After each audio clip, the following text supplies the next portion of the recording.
Al, you marathon through a video game I sure did. in a single day. Yeah, it was a single Singular day. day. It was a singular day. Fighting the time limit. Well, I had a time limit and I had to get through. Had to do it. Mm-hmm. Mm-hmm. Mm-hmm. Yes. Hello, welcome to this week's episode of the Season Anime Checkup OVA. It's a podcast where we have conversations about video games, anime, and manga. Hello, I'm Jared, joined as always by Doc, Al, and Lady This is Hello. episode number 439, and Al is going to tell us about South of Midnight. It Yee. is a video game. Sure Um, is. I would be remiss to mention that you probably should not be buying this video game. Right. I did not buy it, No. for the record. Um, you should support the BDS protest of Microsoft that is currently ongoing, and specifically Mm-hmm. the Xbox stuff. Al learned about this recently, so that's why she's had Game Pass for a little bit longer than Well, that. I had Game Pass for like 3 months, Yeah, but like you so didn't learn about the boycott until recently, so that's why correct. you still had it. But she'd canceled it, and then I guess I don't know the logistics of like, hey, if you cancel it, can you still play stuff or not? But Yeah, because it was a prepaid card, yeah, so I couldn't like go in and cancel that because it was already paid for. right. But I didn't put on like auto renew I or mean, if you anything because cancel it's it a in general, prepaid like it's card. still gonna go through to the end of the month. Yeah, So that's I guess that's a gray area of sorts. But yeah, uh, don't support Microsoft at this time. That's the correct. key word here. Correct. But we will discuss this video game and see what it's about. Hmm. So Al, what's this game about? Why is Jar Jar Binks Um, here? I didn't know he was here until recently. And by recently, I mean like 10 minutes ago. Yeah. Um, yeah, so this game is really interesting because it leans heavily on like stories of the Deep South, mythology of the Deep South, like Southern Gothic literature, types of tropes. Um, it's got some like magic in it, which is fun. It's also got like a really, really great art style because everything's kind of like stop motion, like wood carving looking style, Right. which is gorgeous to look at. And like I was gonna say flows well, but that's not the right word. Like everybody looks really nice in movement, in motion. But yeah, uh, people who may or may not know me know that I do like some Southern Gothic literature. It's pretty good. It's pretty good. Um, so yeah, I was like, I want to play this game. I have one more day of Game Pass. I already paid for it, so it, whatever. And I looked up like how long to beat. It said like 9.5 hours. I was like, all right, let's go. So I started on Sunday and I beat it like I think like 11:30, something like that. Yeah, it was pretty late. Um, it was pretty late, yeah, because it was something I should not have done since I had a class in the morning that I had to teach, but it's fine. It's last week of Um, regular class. It's fine. yeah. So you I'm gonna get this out of the way right now. It didn't need combat. It does not need combat. This game didn't need combat. Um, the like adventuring platforming stuff was so good. It was really, really incredible how it plays. It felt really good. Like you didn't have any kind of like weird slippiness or any weird floatiness. Like it just was a like really tight platforming adventure game. The combat is less tight and fun. To the point where I just bumped it down to like the easiest difficulty, like the story mode, just so I could get it over with because I didn't care. Um, so just getting that out of the way. It did not need combat. It has combat, but it didn't need it.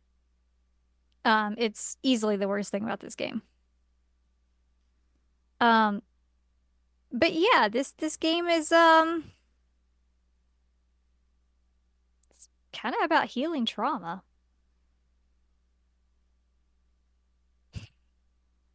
which I texted you at one point. I was like, "Oh man, this one character. I don't know if it's just like some like PTSD or if it's like some trauma in me or whatever, but I'm pretty sure she's the big bad." And then she was. You were on the button with that one. Man, I got the vibes. I got the vibes. I was like, "Oh, I know this kind of lady. I know you. I've dealt with this before. I understand what's going I've on dealt with here. you." But it's also just got some like really beautiful stories. Like it's not like I don't want to say that like beautiful things come from trauma because that is incorrect. What happens here is that there are instances of like magic that are able to make something positive out of a really horrible situation. But in most cases, it is after someone has already died. That there's some kind of like healing that happens. Hmm. Actually in almost every situation, I'm pretty sure. That Hazel is your main character. She is a track star. She's in the middle of a hurricane with her mama, and her mom tells her to like go check on some people, and she does. And then when she's going back, she sees that the hurricane has taken the trailer off of the legs and is being swept downriver. She tries to like chase after her mom. She starts seeing these like strings, um, which like holy her mom starts going down a river in a trailer, and this girl just starts running after her. Like, I'm gonna get her. I gotta do it. It's like, I'm oh, gonna okay, catch this trailer. wow. Um, Hang on a second. This Wikipedia says that the strings are strands. sorry. Is this a strand game? It might be. Um, and she ends up going to her uh also, I guess I should mention this straight off the bat. She is half black. Her mom is black. Her dad is white, or Hmm. her dad was white. He's dead now.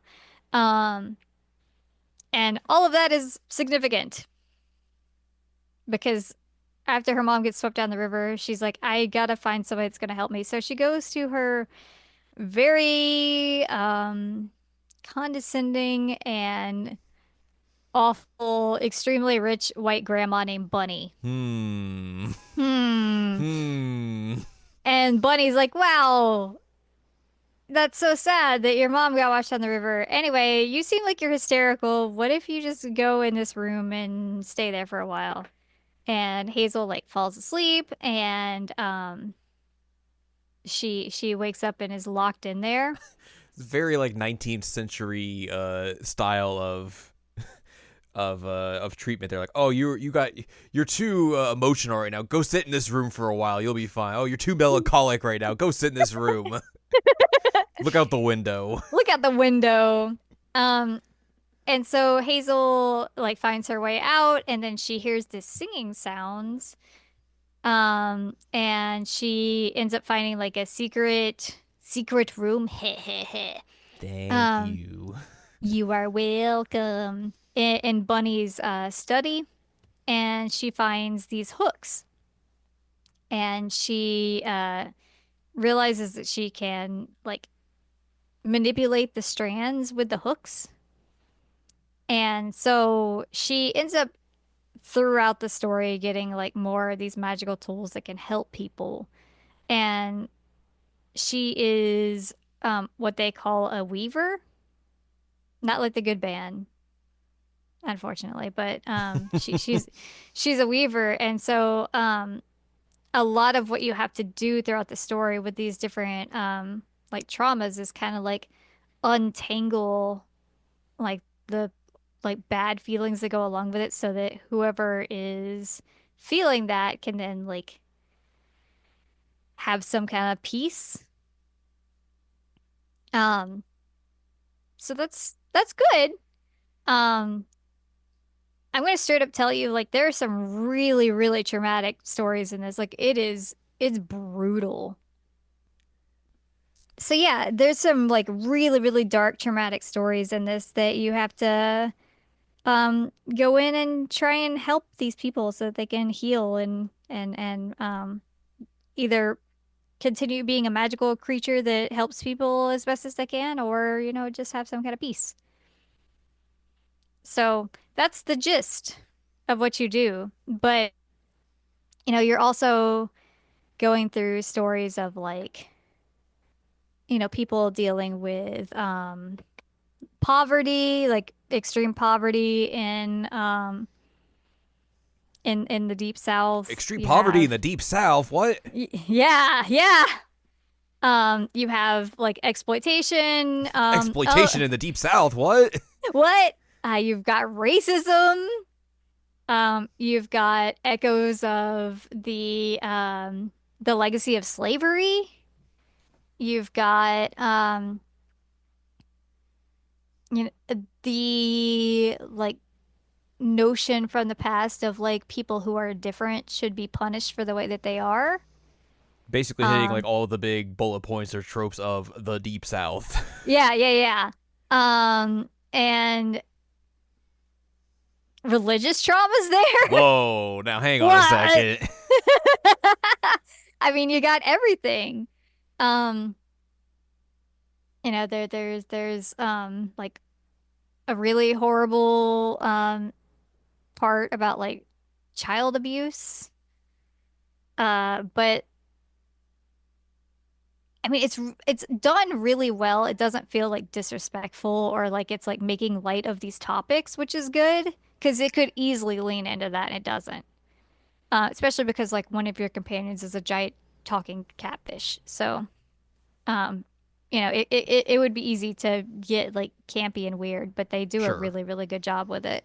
Sunday was a big day Um, for catfish and media for you. what else did catfish encounter? Inuyasha. Oh, Inuyasha. Yeah, you're right. Oh my God. It's catfish Catfish. day. Oh, I love catfish so much. I want to eat some catfish. Well, you didn't get to eat any of these catfish, so I didn't. It's very upsetting. But yeah, so the whole thing is that Hazel is trying to get to her mom. She's trying to help her mom. So she's having to travel through these different areas, trying to figure out like where she is.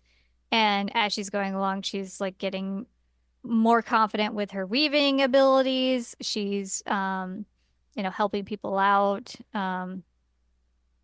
Like one, I'm going to give you an example of one of the stories that is still the one that sticks out the most in my head, I think. mm-hmm. Um, it's one of the first ones that you have to do the weaving in, but the big catfish is being held up out of the water by part of a tree. And he's like, hey, if you can untangle some of the issues here, maybe it'll let me go, and that'd be nice because like I kind of need some water. Um, so you travel around as Hazel trying to figure out like what's the deal here with this tree? What's the deal with the tree? And you're going through this like bayou looking area where like the houses are falling apart. There's eviction notices on all of them. Um, and you find one guy who's still there and he's like, yeah, this big corporation like bought up all the houses and evicted all of us, and I'm the only one still here because I refuse to leave. And he's also like that weird man that like everybody has in a town that you're like, oh, it's that guy. Sure. That he has like all these things that sound like they're completely bonkers, but it turns out there's a reason for it. Um, but as you move through the story, you realize that there were two brothers. Um, and I'm trying to remember what that guy's name was. Uh, Rhubarb. Okay. So Rhubarb and Benji are brothers. Rhubarb is just a guy. Benji is, as they describe it several times in the game, a little bit different. He likes to like talk to animals and he doesn't get social cues and he's just a little bit odd to other people. Hmm. Hmm. Hmm. Um, and Benji was their mom's favorite, so she like gave extra attention to him, which Rhubarb didn't like. Um, and like the people in the area were like awful to him. Like at one point they set out a bear trap and his leg gets stuck in it, and Rhubarb has to like go free his leg from a bear trap. And then at one point he's like sitting there hanging out with a rabbit and he's talking with a rabbit. People start throwing stones at him, and like one ends up killing the rabbit. Um, so like he's going through all this like horrible stuff. And then at one point, it shows like a like you see all these like visions basically. You see this performance where Rhubarb is doing like his first big performance where he's playing violin for people and he's real excited about it. And then Benji at the end comes out and is like loudly applauding and is really excited because his brother just did something really cool. And Rhubarb starts just like beating him with the violin bow in front of everybody. Yikes. Yeah. Um, and then you find out that like what happened is that Rhubarb, in one of his moments of like being angry with Benji and not understanding him, um, walked him up to like a hollow in a tree and was telling him like, "Hey, you should go hang out in there. There's some nice things."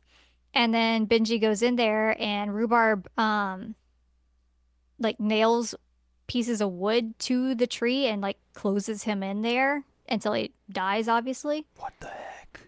Yeah, it's up. And so, obviously Hazel can't fix that. It happened in the past. Benji's dead. But what happened is that Benji, um, because of like the magic of the area, turned into the giant tree.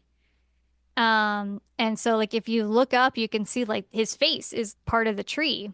And, he likes being able to be like around nature and with the critters and all that. Like that's something that he enjoys, which is why he probably picked up the catfish to begin with, but they don't actually say that. He also like drops big peaches, like giant peaches that are like twice the size of Hazel everywhere, um, to try and make people happy. Um, but yeah, it's really, really tragic, and she's able to like unweave um some of the issues there and um let the catfish go, but also like free Benji from some of the pain that he had Hmm. from being like abandoned by his brother and like literally murdered by his brother. They don't give you any kind of closure on Rhubarb, but I don't know that I really needed closure with Rhubarb. Like he's that guy over there and he's the only one here. He's alone and being tortured by the thing that he did and it was a pretty fucked up thing that he did. So, He's gotta live with it. yeah, basically. Um, it's like that one was like one of the first big stories you get. I was like, whoa. Um, but yeah, you get things like that. You get one where again there's like religious trauma and like some child abuse and um some like parentification and all that. And also animal abuse. Do you remember from all the trailers, Two-Tone Tom, the big alligator that is also an island? No. Okay, well, there's a big white alligator who is also an island in this game. And there is also a preacher lady named Jolene who You her show pictures are you did literally just yeah. Dolly Parton. You did show me that billboard and I was like, huh. Hmm. That's literally just Dolly Interesting. Parton. Yeah. Um, but her dad was basically abusing her and being awful to her. And he was also abusing his pet alligator because he was not feeding it. But then like ringing a bell, which was like the dinner time bell. And so the alligator's like, I should be fed. Like, I'm really, really hungry. You're ringing this bell. Like, why aren't you feeding me? And, it got to the point where Jolene went over while her dad was asleep and rang the bell. And Two Tone Tom was like, "Oh, I'm hungry," and so he ate her daddy. Um, so I guess she technically was like some kind of accessory to murder, but I mean, I think that the pro tip here is just don't have a pet alligator. don't and also don't starve it. Also, that as well. Um, so yeah, you have to like help the alligator because he like feels bad that he was the one that like murdered his person, but also like feels bad that Jolene's had to live with it and all that fun stuff. So, um, it is interesting you don't like do anything with Jolene really. You heal the alligator. Um, but you do have like these cool little like mythology bits that are in here. You also have one called Hugging Molly, which I was afraid of her being super, super spidery because the art of her that is all around the place is super, super spidery.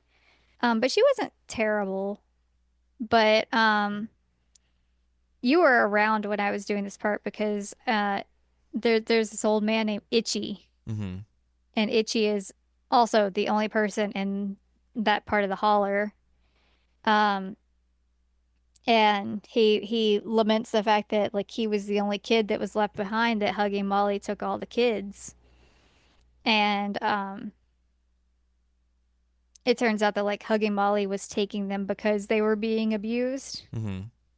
Um, and Itchy had like kind of spilled the beans in a way and had people like come after Molly so that she had to like retreat further to protect these kids.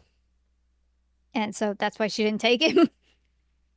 So that's kind of sad. But you do find out like her mom is Hazel's mom is a social worker, and um she's been taking kids who like can't be helped by the system to Hugging Molly to like try and protect them.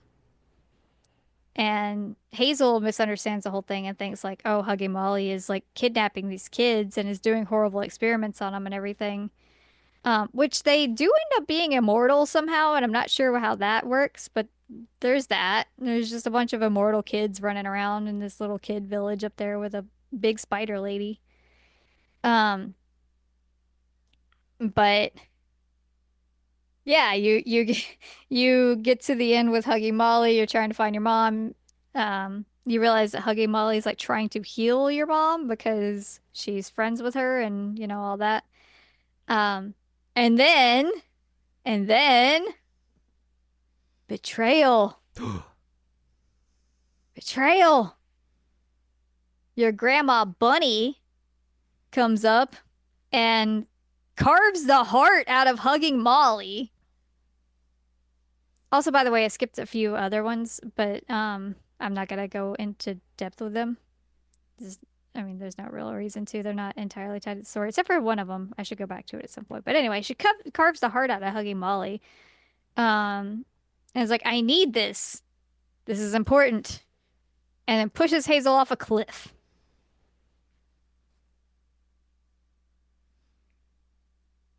The evil grandma. The evil grandma's real. Well, I could have told you she's real, but I'm telling you, the first time I met her, I was like, I know you. I know what you're about. And then that's what she was about. Because her whole thing was that she had two kids, Trey, who was Hazel's dad, and then she was like a toddler. I guess she was like a year old-ish or something. Her name was Cherie, and Cherie was the favorite, like 100% the favorite. And Trey at one point got in trouble because he like got Cherie's dress dirty. And so he was like, "Oh, well, I'm just gonna take her over to the river and I'll just, dunk her in there and get the dress all clean and then, everything will be honky dory." But also he's a child and loses the grip and Cherie drowns. And so like for the rest of his life, because he's dead, Bunny blamed him for the death of Cherie, who was her favorite kid. And so she has been trying to find a way to basically bring Cherie back. And so she like carved the heart out of Benji at one point and like put Cherie into it to try and like cocoon her and keep her alive in some way. Hazel's able to like heal her basically and put her to like not to sleep. That makes her sound like a dog.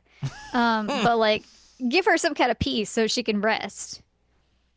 Um, but so that's the thing is that Bunny's been going around just like carving bits out of all these mythical creatures and trying to like get Cherie back. And I forget exactly what they refer to her as. Um, but she's basically like a oh, false stitcher is what they call her. That she's not a naturally born weaver, that she is basically like breaking the laws to try and like the laws of magic to try and do all these things to bring Cherie back. Um, so real messed up. It is super, super messed up. Um,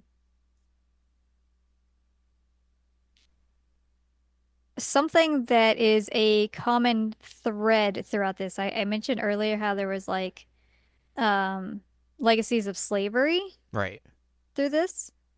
Um, you've been told in the game like there hasn't been a weaver in a long time in this town. And as Hazel is like walking around and trying to go through a lot of these stories, she'll sometimes see this echo essentially of a formerly enslaved woman who is like helping people to freedom. And then she like created a like freedom town in like the swamps to like keep people safe. And so she was the previous weaver, and so Hazel's like learning how to do things through watching these echoes with her. But I mean it's stuff like they're having to hide from people who are like trying to bring them back, and like there's a small child at one point that she's trying to help, and I'm just like, oh my God. And then there is a story at one point after the betrayal where you get the story of there's this big like wrecked steamship in this swamp, and there's also this like giant tree kid. um I don't know how to describe him. I mean he's a tree but he's a kid and he's huge and he just wants to play.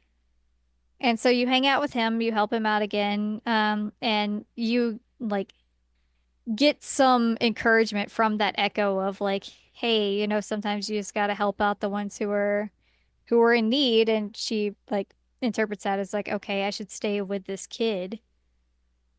And as she's helping him and as she like goes through this wrecked steamship and everything, you get the story of um there was an enslaved woman who was a worker on the ship, and she had a kid, and in her desperation to seek freedom, she jumped off of the ship to try and get to that like freedom village in the swamp. And you see these echoes of like the people from the ship trying to like find her again. And you find out that like she somehow lost her child while, after she jumped, and she's been searching for the kid. And then you see like this like kind of weird like tree mermaid looking lady who is just like digging through stuff in the swamp, trying to find things and like throwing stuff at you and all that. And you're able to like reunite the big tree kid is her missing kid, and that's her. So you're able to like put them together again, even like in weird magical death, so that she does have some kind of like resolution instead of just searching for her child forever. And that one was pretty heartbreaking. Hmm. That was real rough. By the way, Catfish told us the whole time that like your grandma was bad. Catfish knows what's up. Always trust the catfish. Always trust the catfish. Um, so after you find out that your grandma is a baddie, um, you end up getting a message from a man named Rue, which you have since informed me is Jar Jar Binks. He's a scary dark secret man. Dark secret? He's a scary man. He's got a bunch of like tricks that he plays on people. He's kind of got his like little um what are those things called? It was like turn of the century. They had like those carts where they would do like magical type things, and also have like some potions. Do you know what I'm talking about? Like a snake oil salesman. Yeah, yeah, yeah, exactly. He's got one of those, and as you're going through it, you like see all these stories of people who like requested certain things and then got something that they definitely did not want. They got too much of, essentially. And so Hazel's like, I don't want that to happen to me. I just want my mama. That's all I care about. Like, it's fine. So Rue tells her, like, hey, you have to go to Kushma's cabaret. Kushma is the king of dreams and nightmares. There's no actual physical version of him. He's just kind of a blob of like smoky type stuff. But you do have to fight him at one point, and it's kind of a sucky fight. Um, but Rue does tell you like, "Hey, I'll help your mom. Um, here's a key to go find her." And Hazel realizes like, "Oh, this is an illusion. I would get stuck in this illusion if I don't break out of it." And she does. And Rue's like, "You're the first person who's ever done that. So, good on you. Very impressive. Also, your grandma sucks." And so My grandma sucks. All my homies hate my grandma. basically, I mean, same. Um, and so Rue basically makes a deal, because Hazel is able to find her mom, and her mom helps her take down Kushma temporarily. And Rue is basically like, "Hey, here's the deal. I'll let you and your mom go, no strings attached, whatever. All you have to do is deliver this hairbrush to Bunny, your grandma." And she's like, what's the trick? Like, also, do you not remember that my grandma tried to kill me? Like, the relationship's a little tense right now. He's like, I'll clear everything. You just have to give her the hairbrush. So they get I guess teleported back to her dad Trey's mausoleum, which is in like Bunny's yard basically. And Hazel's mom's like, "All right, we'll go back to, well, we're not going back to the trailer because it got swept down the river. We'll go see Jolene." And Hazel explains like, "Hey, I have one more thing I have to do. Like, trust me, it'll be all right." Um, and so, there's this big discussion with Bunny about like how she's like doing all these horrible things to these magical beings who don't deserve it, and how she's like become a monster in her um quest to like bring Cherie back. And so Hazel does give her the hairbrush. Rue comes like around a corner and he's like, "Hey, what up? Do you want to come with me to Kushma's realm? You can you can live forever in an illusion of being with Cherie. And Bunny at first is like, it's not gonna feel real. Like it's never gonna feel real of me raising her. Rue's like, no, no, I'll make sure it does. You won't know the difference. She's like, okay, cool. All right, let's go. So Bunny is forever trapped now with Kushma, the king of dreams and nightmares, where she is going to raise her dream version of Cherie, I guess. But she can no longer hurt people in the town, which is good. Um, but then like everything collapses around Hazel in terms of like the mansion because Bunny is gone and like all the like taintedness of the town has left. Um, and then yeah, you get the credits. And then Hazel's like, I'm the weaver of the town. Hello, catfish, what's up? And so she like just follows her path as being like this magical girl, I guess. Yeah. Yeah. Yeah, it does a really interesting job of touching on a lot of things that, are not uniquely Southern, but like there are some real big legacies of the South and some real important stories there that show up and I was like, okay, I get a lot of this. Right. Despite what some people will say, some definitions do include West Tennessee and the Deep South, by the way. But there's a lot here that is like, oh, okay, interesting. Um, but yeah, you get to play as this like really, really cool black protagonist who is able to like heal people and go through these again like magical Southern Gothic stories that are like so messed up, but end up having like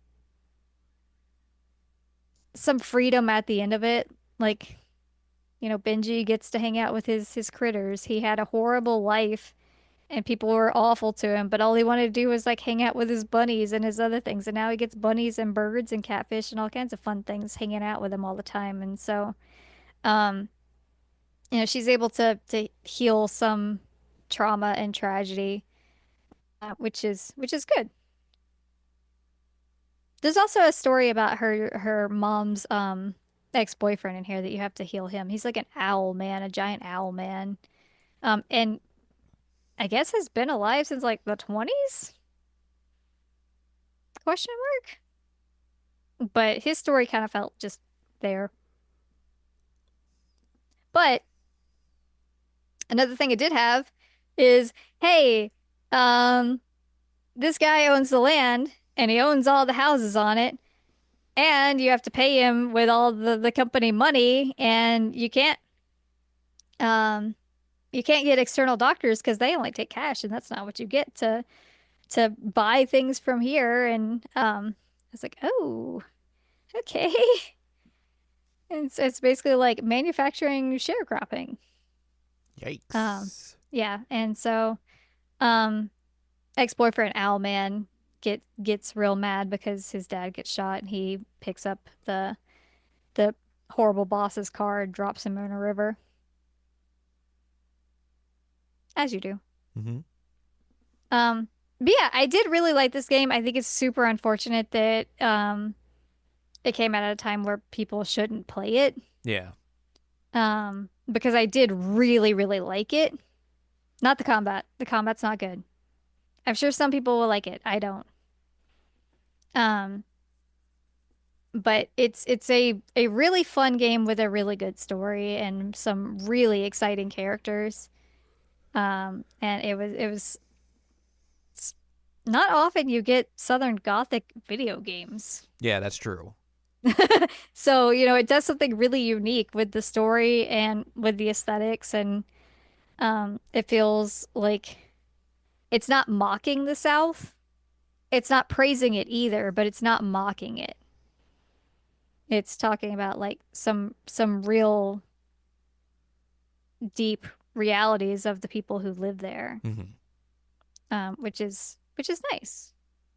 Because that's another thing is you usually see the South as like a joke. Yeah. It's not that here.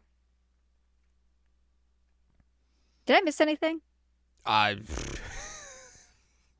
You would know more than me. Oh, I did. She has a cool doll named Crouton, and you can use him as a little puppet. And I really like Crouton. Nice. I know you got to hear me yelling about Crouton a lot. Mm-hmm. So, in case you're wondering, Crouton is her doll. There you go. Um, it looks like it got decent reviews for the most part. Yeah. Some better than others, but like not bad.